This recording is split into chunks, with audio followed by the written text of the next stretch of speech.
Akashvani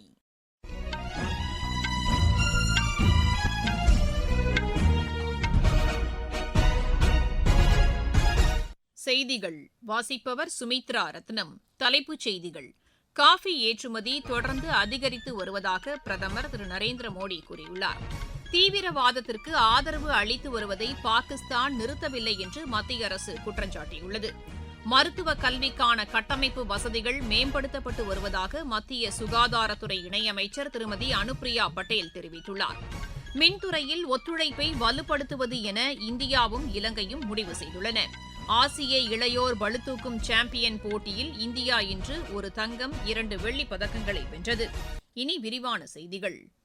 coffee ஏற்றுமதி தொடர்ந்து அதிகரித்து வருவதாக பிரதமர் திரு நரேந்திர மோடி கூறியுள்ளார். சமூக வலைதளத்தில் இதனை தெரிவித்துள்ள அவர், இது தொடர்பாக நாளிதழ் ஒன்றில் வெளியான கட்டுரையையும் பகிர்ந்துள்ளார். கடந்த நிதியாண்டில் 140க்கும் மேற்பட்ட நாடுகளுக்கு காஃபி ஏற்றுமதி செய்யப்பட்டிருப்பதாகவும் பிரதமர் அதில் குறிப்பிட்டுள்ளார். இதேபோல் வாகனங்கள் விற்பனையும் கடந்த மாதம் இதுவரை இல்லாத அளவிற்கு அதிகரித்துள்ளதாகவும், ஊரக பகுதிகளிலும் விற்பனை அதிகரித்துள்ளது குறிப்பிடத்தக்கது என்றும் திரு நரேந்திர மோடி மற்றொரு பதிவில் கூறியுள்ளார். தீவிரவாதத்திற்கு ஆதரவு அளித்து வருவதை பாகிஸ்தான் நிறுத்தவில்லை என்று வெளியுறவு அமைச்சர் டாக்டர் ஜெய்சங்கர் குற்றம் சாட்டியுள்ளார். மக்களவையில் இதனை தெரிவித்த அவர், தீவிரவாத செயல்களுக்கு ஆதரவு அளிப்பதை பாகிஸ்தான் நிறுத்திக் கொள்ளாதவரை அந்நாட்டுடனான நல்லுறவில் முன்னேற்றம் காண முடியாது என்று குறிப்பிட்டார். தீவிரவாதத்தை அரசு கொள்கையாக பாகிஸ்தான் கடைபிடித்து வருவதாகவும் திரு ஜெய்சங்கர் கூறினார். நாடாளுமன்றத்தில் எதிர்க்கட்சிகள் அமளியில் ஈடுபட்டு வந்த போதிலும் இரு அவைகளிலும் முக்கிய அலுவல்கள் நடைபெற்று வருவதாக மத்திய அமைச்சர் திரு கிரண் ரிஜிஜூ கூறியுள்ளார். இன்று புதுதில்லியில் செய்தியாளர்களிடம் பேசிய அவர், சிறு குறு தொழில்துறைக்கான மேம்பாட்டு மசோதா இன்று மக்களவையில் நிறைவேறியதை சுட்டிக்காட்டினார். இம்மசோதா தொடர்பான விவாதம் எதிர்க்கட்சிகளின் அமளி காரணமாக பாதிக்கப்பட்டதாகவும் அவர் தெரிவித்தார். மழைக்கால கூட்டத்தொடரை நீட்டிக்கும் திட்டம் எதுவும் அரசின் பரிசீலனையில் இல்லை என்றும் அவர் தெளிவுபடுத்தினார். அவை நடவடிக்கைகள் சுமூகமாக நடைபெறக்கூடாது என்ற நோக்கில் எதிர்க்கட்சிகள் செயல்படுவதாகவும் திரு கிரண் ரிஜிஜூ குற்றம் சாட்டினார். ஐநா பாதுகாப்பு குழு விரிவுபடுத்தப்பட வேண்டியதன் அவசியத்தை இந்தியா தொடர்ந்து வலியுறுத்தி வருவதாக வெளியுறவுத்துறை இணையமைச்சர் திரு கீர்த்திவர்தன் சிங் கூறியுள்ளார். மக்களவையில் கேள்வி நேரத்தின் போது இதனை தெரிவித்த அவர், இந்த குழுவில் வளரும் நாடுகளுக்கு கூடுதல் பிரதிநிதித்துவம் கொடுக்கப்பட வேண்டியதன் அவசியத்தை வலியுறுத்தினார். ஐநா பாதுகாப்பு குழுவில் நிரந்தர உறுப்பினர் ஆவதற்கான அனைத்து தகுதிகளையும் இந்தியா கொண்டுள்ளது என்றும் திரு கீர்த்திவர்தன் சிங் தெரிவித்தார். மருத்துவ கல்விக்கான கட்டமைப்பு தொடர்ந்து வலுப்படுத்தப்பட்டு வருவதாக மத்திய சுகாதாரத்துறை இணையமைச்சர் திருமதி அனுப்பிரியா பட்டேல் கூறியுள்ளார். மக்களவையில் இதனை தெரிவித்த அவர், மத்தியில் பிஜேபி தலைமையிலான அரசு பொறுப்பேற்ற பின்னர் மருத்துவக் கல்லூரிகளின் எண்ணிக்கை 118.6% அதிகரித்துள்ளதாக கூறியுள்ளார். 2014ஆம் ஆண்டுக்கு முன்னர் 387 மருத்துவக் கல்லூரிகள் மட்டுமே செயல்பட்டு வந்ததாகவும், தற்போது இந்த எண்ணிக்கை 846ஆக அதிகரித்துள்ளதாகவும் அவர் கூறினார். இந்த காலகட்டத்தில் இளநிலை மருத்துவ படிப்புகளுக்கான இடங்களும் 51,348 என்ற நிலையிலிருந்து 1,39,864ஆக அதிகரித்துள்ளதாகவும் அமைச்சர் தெரிவித்தார். நாடாளுமன்றத்தின் இரு அவைகளிலும் காங்கிரஸ் உறுப்பினர்கள் வரும் திங்கட்கிழமை தொடங்கி புதன்கிழமை வரை தவறாமல் பங்கேற்க வேண்டும் என்று அக்கட்சி கொறடா உத்தரவு பிறப்பித்துள்ளது.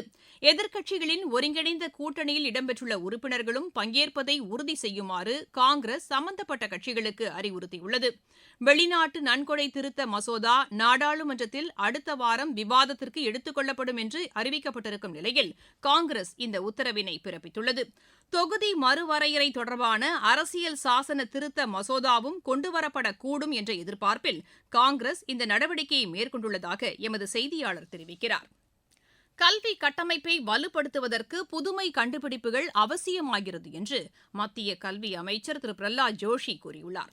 ஒடிஷா மாநிலம் புவனேஸ்வரில் பிரிக்ஸ் கல்வி அமைச்சர்கள் கூட்டத்திற்கு தலைமை வகித்து அவர் பேசினார். எதிர்கால சந்ததியினரின் எண்ணங்களை பூர்த்தி செய்வதற்கு இந்த நடவடிக்கை அவசியமாகிறது என்றும் அவர் குறிப்பிட்டார். கல்வித்துறையின் வளர்ச்சிக்காக பிரிக்ஸ் நாடுகளுடன் இணைந்து செயல்பட வேண்டும் என்பதில் இந்தியா உறுதியுடன் உள்ளதாகவும் திரு பிரஹ்லாத் ஜோஷி தெரிவித்தார். பிரிக்ஸ் கல்வி அமைச்சர்களின் பிரகடனமும் இக்கூட்டத்திற்கு பின்னர் வெளியிடப்பட்டது.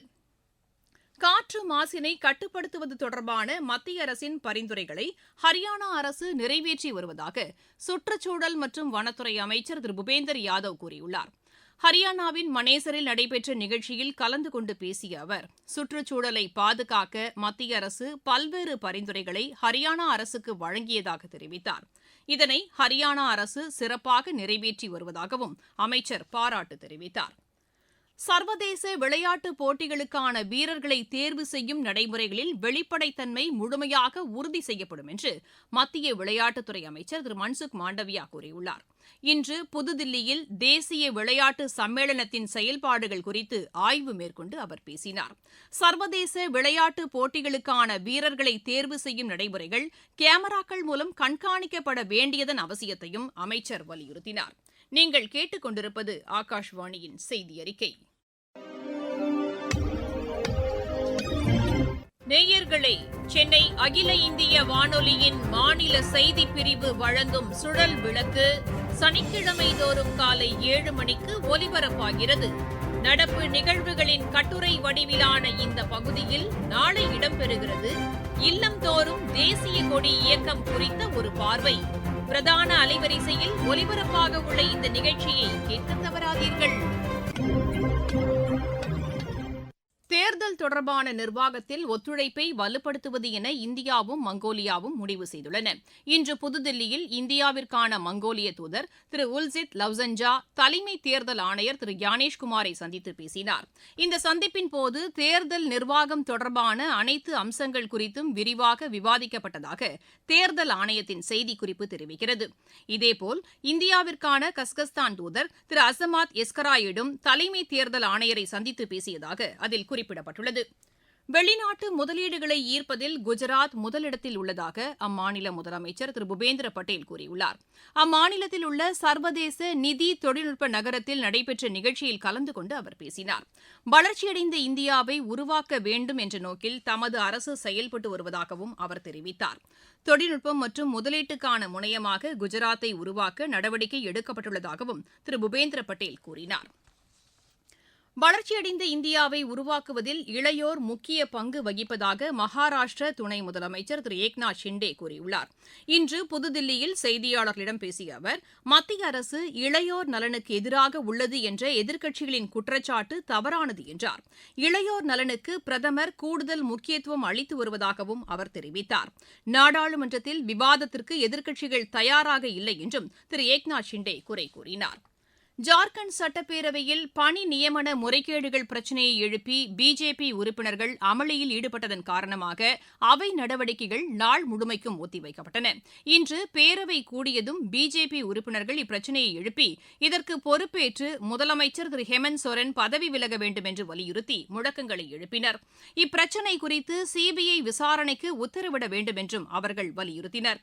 இதன் காரணமாக கூச்சல் குழப்பம் நிலவியதால் பேரவை நடவடிக்கைகள் முதலில் நண்பகல் 12 மணி வரையும் பின்னர் நாள் முழுமைக்கும் ஒத்திவைக்கப்பட்டன.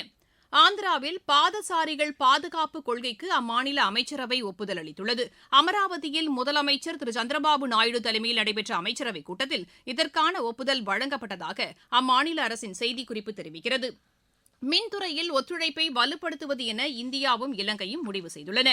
இன்று புதுதில்லியில் நடைபெற்ற இந்தியா இலங்கை மின்துறை அமைச்சர்கள் கூட்டத்தில் இதற்கான முடிவு மேற்கொள்ளப்பட்டது. மத்திய மின்துறை அமைச்சர் திரு மனோகர்லால் மற்றும் இலங்கை மின்துறை அமைச்சர் திரு அனுரா கருணதிலகே தலைமையிலான குழுவினர் இக்கூட்டத்தில் பங்கேற்றனர். தூய எரிசக்தி பயன்பாட்டிற்கு ஊக்கம் அளிப்பது குறித்தும் இதில் விரிவாக விவாதிக்கப்பட்டது. ஆசிய இளையோர் பளுதூக்கும் சாம்பியன் போட்டியில் இந்தியா இன்று ஒரு தங்கம் 2 வெள்ளிப் பதக்கங்களை வென்றது. உஸ்பெகிஸ்தானின் டாஷ்கெண்டில் இன்று தொடங்கிய இப்போட்டியின் மகளிர் 65 கிலோ எடைப்பிரிவில் பரிஷ்மிதா கோகோய் தங்கப்பதக்கம் வென்றார். டிட்லி மாஜி 2 வெள்ளிப் பதக்கங்களை வென்றார். இணையம் வாயிலாக நடைபெற்ற சர்வதேச செஸ் போட்டியில் இந்தியாவின் பிரானேஷ் பட்டம் வென்றார். தேசிய ஈட்டி எறிதல் தினம் இன்று கொண்டாடப்பட்டது. மீண்டும் தலைப்புச் செய்திகள். காஃபி ஏற்றுமதி தொடர்ந்து அதிகரித்து வருவதாக பிரதமர் திரு நரேந்திர மோடி கூறியுள்ளார். தீவிரவாதத்திற்கு ஆதரவு அளித்து வருவதை பாகிஸ்தான் நிறுத்தவில்லை என்று மத்திய அரசு குற்றம் சாட்டியுள்ளது. மருத்துவ கல்விக்கான கட்டமைப்பு வசதிகள் மேம்படுத்தப்பட்டு வருவதாக மத்திய சுகாதாரத்துறை இணையமைச்சர் திருமதி அனுப்பிரியா பட்டேல் தெரிவித்துள்ளார். மின்துறையில் ஒத்துழைப்பை வலுப்படுத்துவது என இந்தியாவும் இலங்கையும் முடிவு செய்துள்ளன. ஆசிய இளையோர் பளுதூக்கும் சாம்பியன் போட்டியில் இந்தியா இன்று ஒரு தங்கம் 2 வெள்ளிப் பதக்கங்களை வென்றது. செய்தியறிக்கை நிறைவடைகிறது.